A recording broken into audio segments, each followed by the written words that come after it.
La Maison de l'Île-de-France, à la Cité internationale universitaire de Paris, est un projet très innovant parce qu'il a cette stratégie 100% solaire avec un stockage thermique intersaisonnier qui a pour objectif de produire entièrement les besoins de chaleur et d'eau chaude sanitaire du bâtiment. Ce bâtiment est une résidence étudiante de 142 chambres. Le challenge qu'on avait, c'était de répondre aux objectifs du maître d'ouvrage, d'avoir un bâtiment à énergie positive. On a eu la chance d'avoir l'architecte, l'agence Nicolas Michelin et associés, qui adhère totalement à notre projet d'un bâtiment 100% solaire et qui l'a designé en conséquence.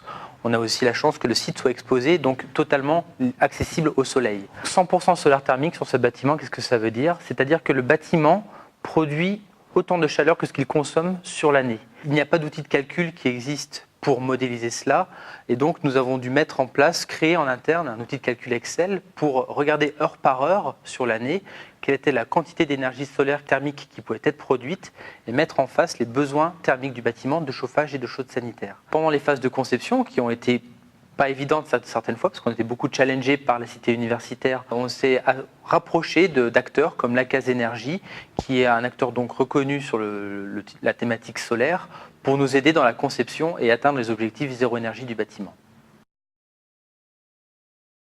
On a donc conçu avec l'architecte cette installation solaire thermique avec les panneaux solaires en façade et les cuves pour le stockage thermique intersaisonnier.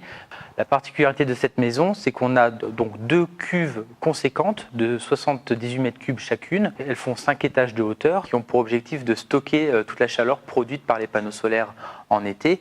Les panneaux solaires vont apporter de la chaleur à assez haute température, c'est l'avantage des capteurs sous vide, pour ensuite aller piquer à différents niveaux de hauteur dans ces cuves pour apporter la chaleur à la bonne strate thermique. Et de l'autre côté, on vient chercher la chaleur en fonction du besoin à la bonne strate thermique également. Pour l'eau chaude sanitaire, nous allons aller chercher l'eau qui sera à des hautes températures, supérieures à 65 degrés, dans les strates hautes des cuves, grâce aux piquages verticaux qui ont été créés.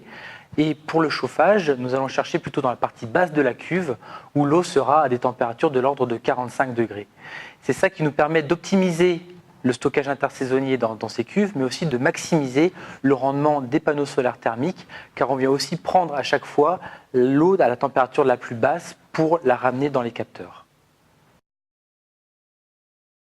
L'architecture est magnifique et pour une fois on montre l'installation technique et pour nous ingénieurs ça nous fait plaisir. Pour Derns, ce projet représente vraiment notre savoir-faire et l'innovation qu'on cherche à mettre sur tous nos projets.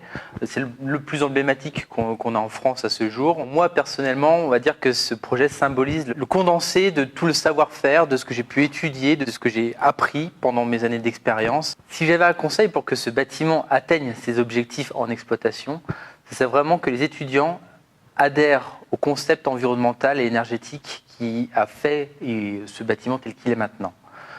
Derns s'engagera à les aider, à les coacher pour qu'ils aient une vraie démarche environnementale parce que nous, on l'a conçu, il est à énergie positive sur le papier, sur nos simulations, mais c'est l'exploitation qui fait vraiment tout.